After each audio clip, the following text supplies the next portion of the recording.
I love being my own boss. What I've realized is if they don't want the help, then I'm beating my head against a brick wall for nothing. There's self-accountability rather than relying on someone else for accountability, right? I believe that it's my responsibility, my duty, my obligation to pay it forward. I've always struggled to say no because it's easier to say yes. You are the person that should be believing in the business above anyone else, right? Take control, communicate, let people know you're there, respond quickly. Welcome to the podcast From Cold to Close. My name is Saeed and I'm the founder here at SRC Growth Partner, a company that works with professional services firms from around the world to help them increase their revenue and profitability by acquiring new clients. My guest today is Peggy Lents. Peggy founded her communications firm Lents Associates in 1987. This January, she transitioned to a strategic partner for the firm, as well as serving as a strategic consultant for other clients. Peggy specializes in advising businesses and non-profits to develop a strategic vision, handle crisis communications, create a marketing direction, and secure public relations. Peggy earned her MBA from Harvard University's Kennedy School of Government and has received numerous honors, including being selected as one of the 25 most influential women from the St. Louis Business Journal. Peggy, welcome to the podcast. Well, thank you for having me. No, it's an absolute pleasure to have you, and I'm really looking forward to having the conversation. I've tried to give a little bit of a background to you there for our viewers and listeners, but I always find the best place to start with any kind of conversation is really starting from the beginning, where you are at the moment and within your journey and how you got there. So are you able to share a little bit more to the viewers and listeners about that? Absolutely. I got started the way everybody tells you not to do. I am the textbook case of getting started the exact opposite way of what every business school manual will tell you to do. You're supposed to develop a business plan, and you're supposed to develop your board, and you're supposed to get all the advisors and go to the bank, and I didn't do any of that. I really was very fortunate and happened on to what has proven to be a great career. So I was vice president of marketing for a national firm here in St. Louis when my whole family moved to London. And we lived in London for a while. And after a few years, came back to the States. And when I came back to the States, I was very lucky. A number of people said, "You're back. Why don't you come do this with us and come do that with us?" And I said to everybody, when we moved back, I had to buy a house. I had 2 little kids, get them all situated. I said, you know what? I'm going to take 3 months and I'm going to buy a house and get everybody situated. My husband will be back stateside by that time. He was staying in London a little longer. And I said, so just don't talk to me till January. And in the interim, people said, well, if you're not going to take an official job, could you just do a project for me? And I said, well, a project? I could do a project. So 3 months later, I had all these projects and it became my firm. Absolutely love that. It's an accidental entrepreneur kind of scenario, right? It's through Right. happenstance you've managed to find your way into the career that you ended up having for over 20, 30 Right. years. And what I didn't realize at the time was I love being my own boss. I love creating something. I love paying it forward. I love mentoring. And I could do all of that with my firm. And I could take on people pro bono if I thought that was the right thing to do. So what I learned was I was an entrepreneur before entrepreneurship was even a topic.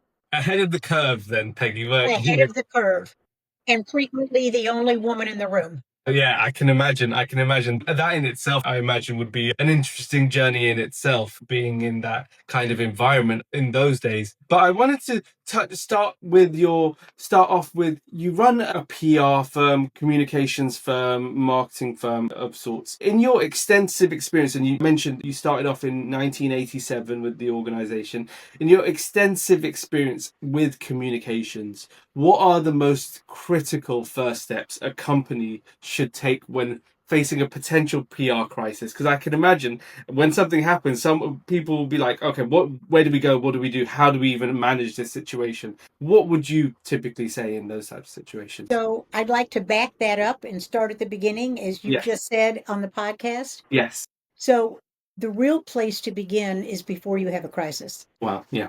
And the real place to begin is when things are good, develop a crisis communications plan. And if everybody has participated in developing the plan and everybody has that little little folder on their laptop, which they've also printed out because you don't know what the crisis is and if you've lost power. So you should have this binder on your shelf and you should have the folder on your laptop.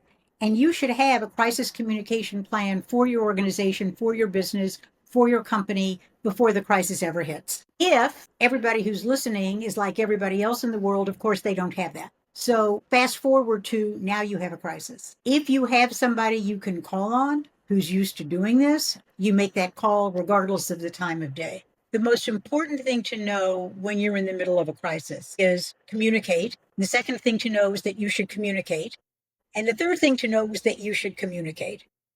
And you want to be as transparent as you can, and you want to respond quickly, which is counterintuitive to what everybody wants to do. Everybody wants to gather all the information. They want to consult everybody they've ever known on the face of the planet before they come out with the perfect response. There is no such thing because in a crisis, the environment is always changing.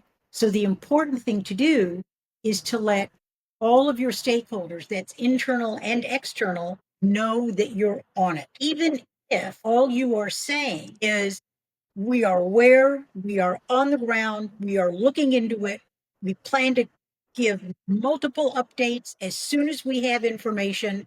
We want to be fully transparent. We are still gathering data so that we know exactly what happened. You can say that every 2 hours. People want to know that you're responding.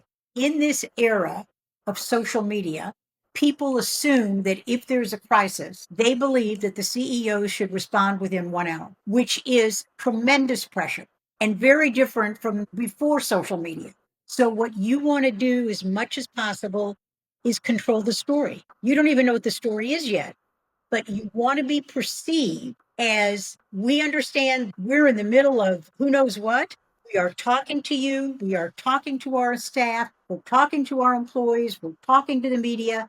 And the easiest way to avoid having people come at you is to say, I will be having another conversation with everybody at 4 o'clock this afternoon, which now buys you time and the telephone quits ringing because all you have to say is, yes, they're going to be talking to everybody at 4 this afternoon. So take control, communicate, let people know you're there, respond quickly. It doesn't mean you have to have the answers. It just means that you are responsive.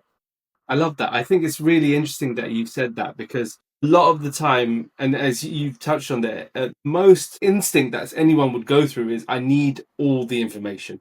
I need to be able to provide the information that people need to hear, that people want to hear. And you often think they want the answers, that they want what the answer is or what the response is. When in reality, they just want to be informed. They just want to know it's being dealt with. They just want to know someone it's being looked into or it's something is happening in the background. They might not know what's going on, but just being in the loop or having the guise of being in the loop, I guess, is key. I would just say the example that I can give that everybody can relate to is you're sitting on an airplane and you're supposed to take off, and the captain says there's been a delay. What does that mean? Is it a maintenance issue? Is there an air traffic issue? Is there a weather issue? Delay. Are we talking 10 minutes? Are we talking? And you hear nothing. And what you really want is the captain to say, okay, there's been a delay. It's weather on the other end. We're not sure how long it's going to take. We don't think you need to get off the plane. I don't know, but I'm going to get back to you in 15 minutes, even if I don't know anything. Yeah, yeah. Love it. Love it. I think that's really interesting. And I think that really helps me in going into my next question, I think, Peggy, because there might be a lot of viewers and listeners out there listening currently to this podcast that don't necessarily know what a PR firm is, what they do, what exactly is communications per se. Are you able to share some light into what a PR firm would be doing for an organization, how you would operate, and give people a flavor of the types of things you do? So there's a PR firm, there's a marketing firm, there's a branding firm, there's a communications firm, there's all of that. And most people who say they need that don't even know what it is they think they're getting. And I've had people hire me, sign a contract, and say, now, what exactly is it again you're going to do? So I think that's really such a great question. The best iteration of a communications firm and the best way to hire a firm is if what you want them to do is a communications, marketing, branding strategy of which public relations, having your name in the newspaper. having your name viral on LinkedIn. All of those things are public relations. That is just a tool in the toolkit. So there is everything from, I think good public relations, good communications is thought leadership. Are you the one that's giving the webinar? Are you the one that's doing the op-ed in the newspaper? Are you the one that's being interviewed in a panel on television? That's thought leadership. But that's all part of communications. That's all part of marketing. Marketing, public relations, branding, communications, it's all harder now because we are so absolutely spread across so many channels. And depending on who you are, depends on what channel you access, what platform you go to. They've done a lot of research on this. There are people who get all their news from TikTok, which I personally think is a little scary, but there are people who get all their news from TikTok. There are still boomers who watch the 5 o'clock news on television, on NBC, and they don't have TikTok on their phone. They don't wake up in the morning and want to know which influencer has done what. So the problem is when you're looking at your budget, when you're looking at your resources, when you're looking at your time, who is your audience and what is it that you're trying to communicate? And you likely have multiple audiences. It is the rare company that only has a very focused audience. Your internal staff is one of your audiences. They are your best ambassadors and they can be your worst frenemies. So if you are not taking charge of all of your messaging across all platforms, you are doing your company a disservice. I think, again, that's really interesting to hear. And you touched on it there. As the times have evolved and as social media has come into the fore, the channels are vast, right? Where you go, is it Instagram? Is it TikTok? Is it Facebook? Is it LinkedIn? Is it TV? Is it newspaper? Is it magazines? Where is your audience living, right? How do you see communications? How has that evolved? And I think you touched on it there a little bit, but how has that evolved since you first started in communications? Where is it now? Do you have to only be doing thought leadership to be building your communications? Do you have to turn up to an interview on the news? What do you have to do to be able to get your communications right for an organization? So the answer to that is yes.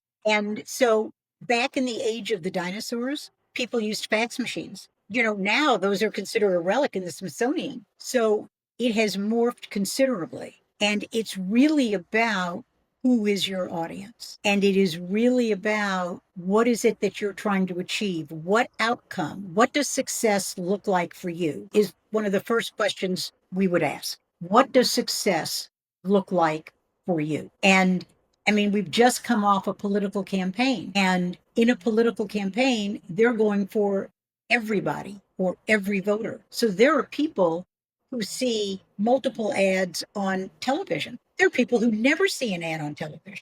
So that is an extreme case of I want you if you're 18 and I want you if you're 85. I just want you if you're a registered voter.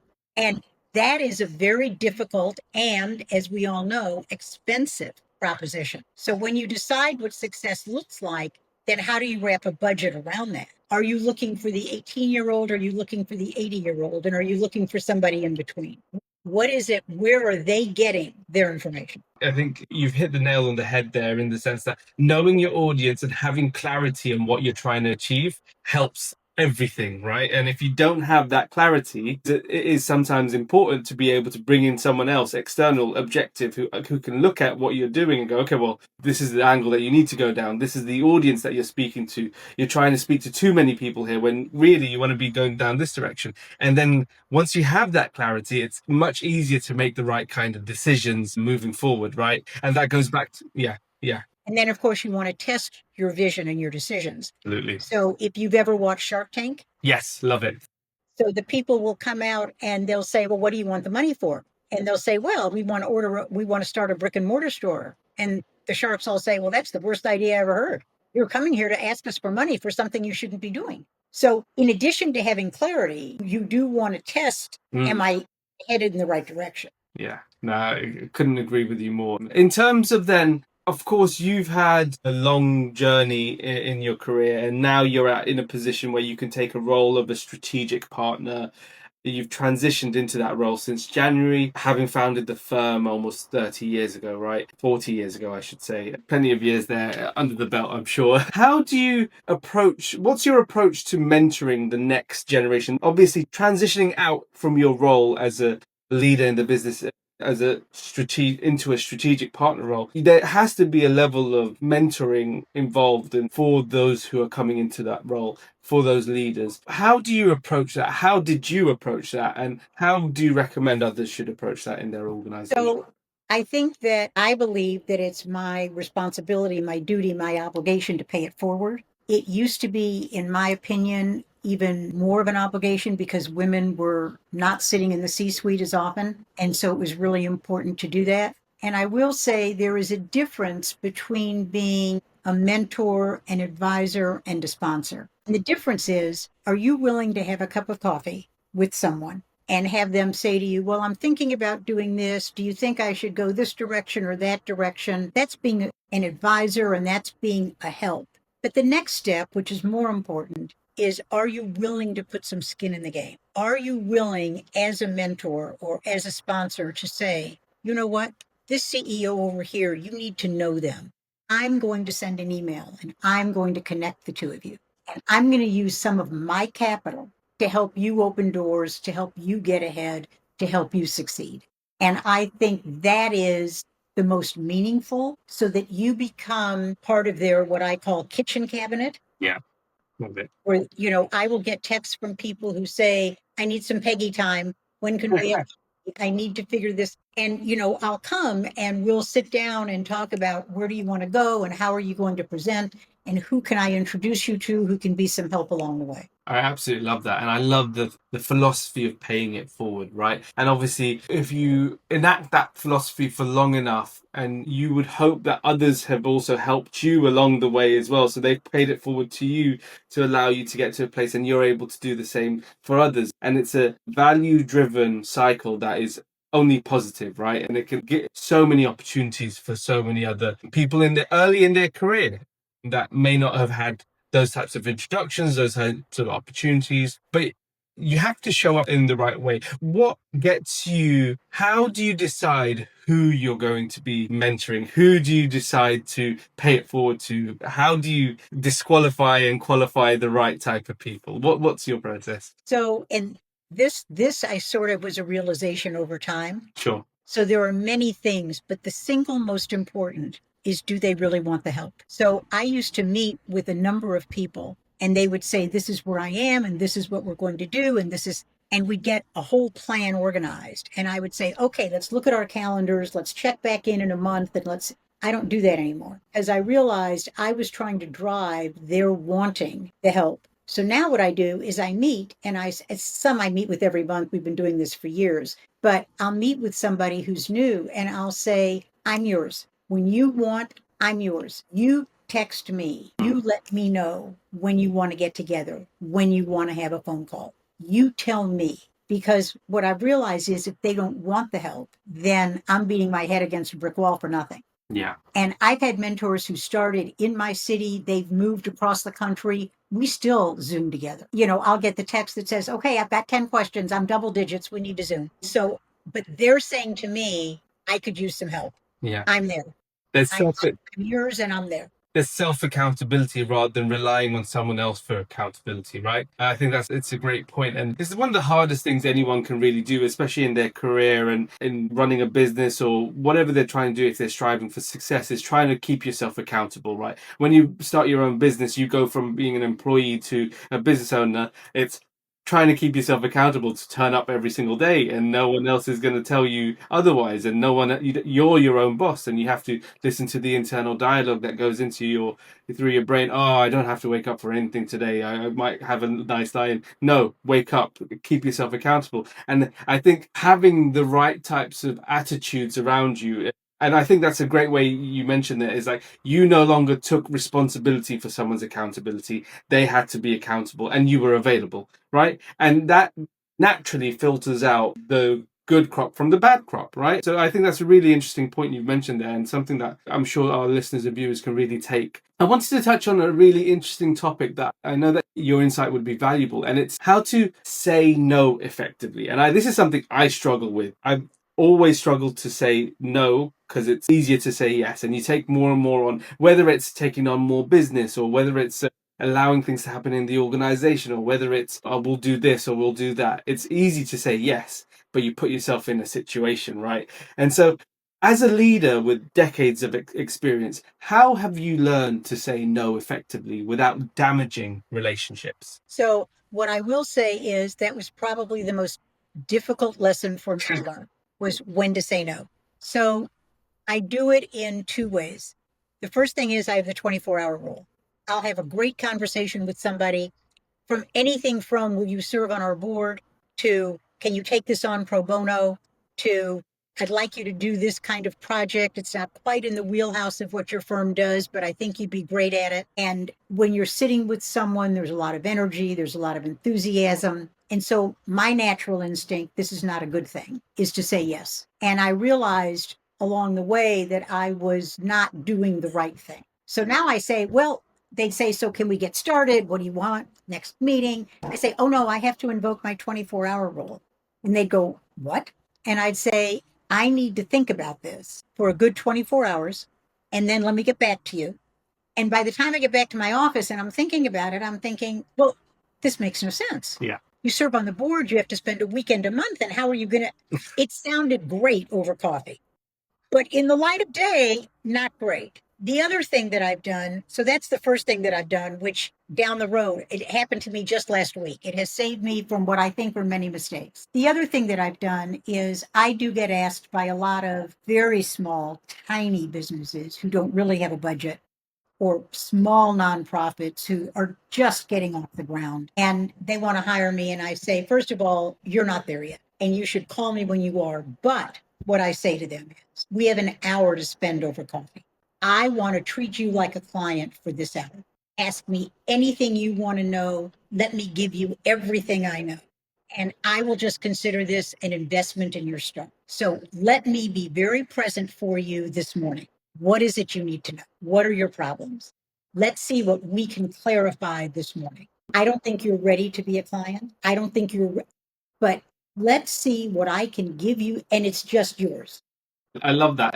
It's another form of paying it forward, right? And it's a level of free consulting for them, but at the same time, they get to take away your experience from the decades you've had in the industry and what you know. If they're able to leverage even 5%, 10%, 15%, 20% of it, that might leverage them into the next level. And maybe one day they're able to become that client, and maybe not. But it's just being able to give someone the opportunity to have access to information, right? And being able to have access to the opportunity to be able to develop themselves even more and get them to the level that they Right. want to get. Because if there's a mismatch, nobody's happy. Absolutely. Yeah, absolutely. So I guess in terms of then your team and your team members, saying no in the workplace is also a very tough thing to do, right? How do you coach your team members to set appropriate, I guess, boundaries with clients while still maintaining strong service relationships, right? Because clients can be the biggest headaches at times, and they expect the world sometimes. We've all been there in professional services, and you want to give them everything you can give them, but at the same time there's things called scope creep, there's things called doing too much when it's not possible, requesting too much. How did you coach your team members and train your team members to be able to do that? So the most successful relationships begin at the top. And if we can have a relationship with either the CEO Mm. or the VP in charge of the division we're working with, or one of those. So if we're not working all the time with the executive assistant who executes but doesn't really make decisions, what I will say is to the CEO or the relationship partner, I'll say, it's been too long. Let's have coffee. Let's have lunch. And over coffee, lunch, I will say, or my team member will say, we really want to be doing the best we can for you. And I am afraid that when I review the scope of what we're doing, it doesn't reflect what we're actually doing. And I'm not sure we're spending your money wisely and the way you want us to. So here's what we originally set out last year that we were going to do for you. But now I'm looking, here's the list of what we are doing for you. So do you want us to do both? Is that an expanded contract? Do we just need to juggle?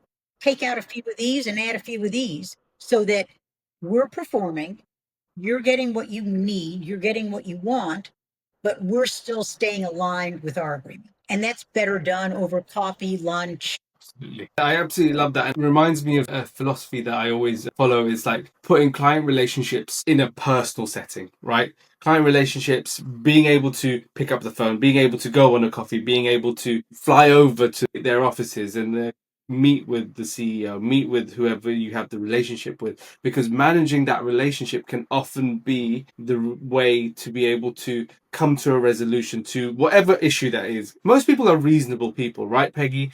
And I'm sure you realize that from your experience. Most people can be reasonable so long as they can see that you are being reasonable in your approach. Some aren't. Well, the help, though, is to do things on a regular basis. For Yeah. example, we give all of our clients quarterly reports. We discuss goals with staff members, team members quarterly. If you wait till the end of the year and somebody is missing their goals or somebody's unhappy or the client says, what the heck? It's too late. You've had a year of a sour relationship. So the point is, every quarter, when you have a meeting, I just want to do a reality check. Are we on track? Is this what you think we're doing? Is because if you've been off track for 30, 60 days, getting back on track is not difficult. But if you've been off track for the year, you're just finding out about it. Yeah. You've just lost that client. Yeah. They're just waiting for the contract to run out. Absolutely.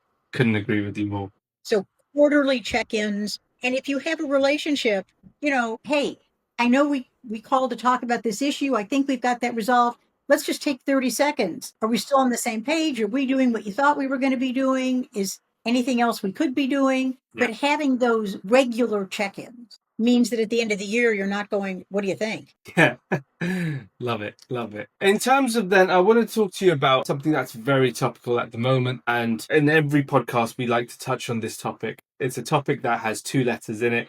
It's A and I, right? Artificial intelligence and how it's affecting different industries, different markets, and everything like that. What advice would you give clients about balancing AI driven marketing with the human touch that's, I guess, it's so essential to professional services, other types of organizations? What's your opinion on AI? How is it that you would approach? I think that we as a people have no choice but to embrace it. It's the same thing as saying, well, I like my fax, I like my BlackBerry.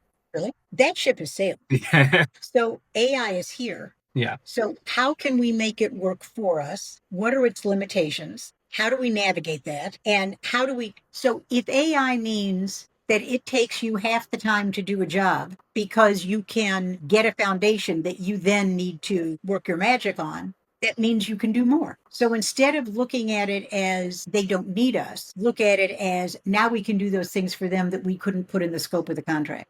But not to embrace it is, you're a dinosaur. Figure out how you can make it work for you. Where can you give better deliverability to a client, faster deliverability to a client? And then where is it that they still need you and your expertise and what you're going to come up with, but embrace it. How are you currently using it? Are you currently using it internally? And what are you currently using it for, out of interest? So I find that it helps me do a lot of research more quickly. Yeah, absolutely. And that's very helpful because then I have a better sense not only of where to go and where not to go, but I can advise a client with a robust amount of research that didn't take a robust period of time. And things that we may have hesitated to do because of the cost involved, now we can just make it an automatic part of what we do, and we're all better off. Yeah, absolutely. I think that's a really interesting point. And I think ChatGPT recently, there's a really interesting function. It's a deep research function that it has now where you can ask it and break it down into different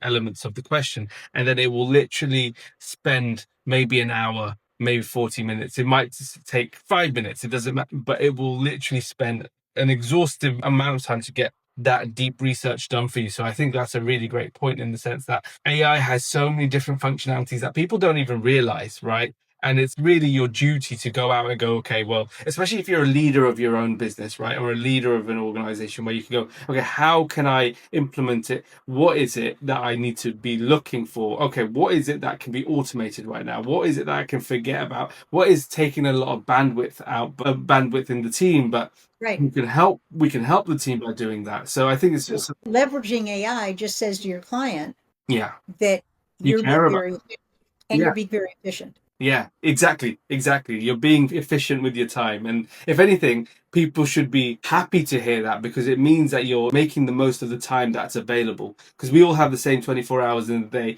and it's about making the most of every single minute, Right. right? Right? Right. Yeah, absolutely. Peggy, so in this segment of the podcast, we like to call the Entrepreneur's Room. And this is a series of questions we like to ask all of our guests to give our viewers and listeners an opportunity to understand how business leaders, business owners think when operating their businesses. So, the first question I like to ask at this stage of the podcast is how are you currently spending your days as a leader of the business? So I've transitioned. So you would have had a different answer a year Sure, ago sure. than what you get today. And the good news from my perspective is I'm spending more time on strategy, vision, and big picture thinking. Yeah. And I'm working really pretty much just with CEOs on coaching and what does tomorrow look like. And so that is, I think, the most delicious part of what we can do because the devil is in the details, but you got to have the devil first. Yeah.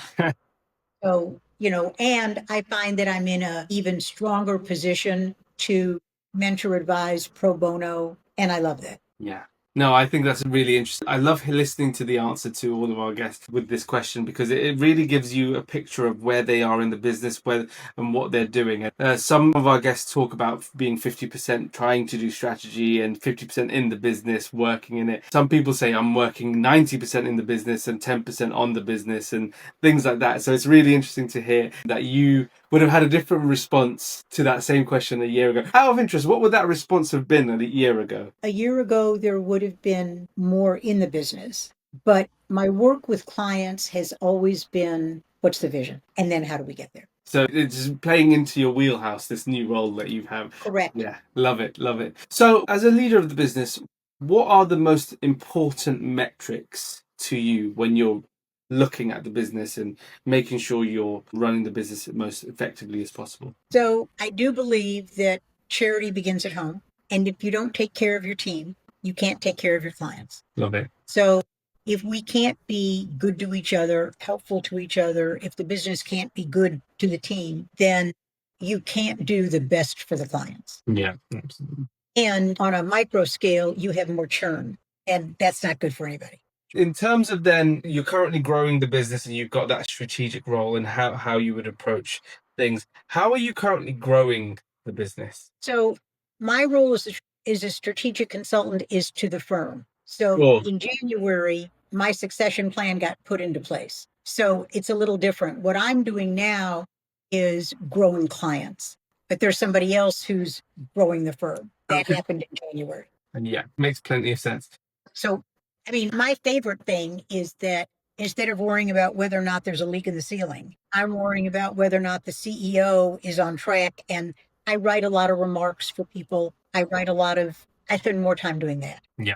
And doing what you love, which is great to hear. Obviously, you've had decades of experience running a business. What are the biggest lessons you have that you could probably share with us today? And it doesn't need to be a million I'm sure you've got a million there at the top. I would say for people who are just starting out or they're still in the young years, I think it's really hard for entrepreneurs, new entrepreneurs, to look at best use of their time. I think that is a really difficult lesson to learn. And the number of people I talk to who are making appointments in the car on the way and telling people in the car on the way they're running late and they're doing their invoicing at 1 a.m. And what I say to all of them is none of that is billable time and it's not best use of your time. And if you're really invoicing at 1 in the morning, then you're not worth much during the day. And what I say to them is you need to invest in your business. If you don't believe in yourself, who else will? And so it's time for you to, even if it's half time, but if you don't believe enough in your business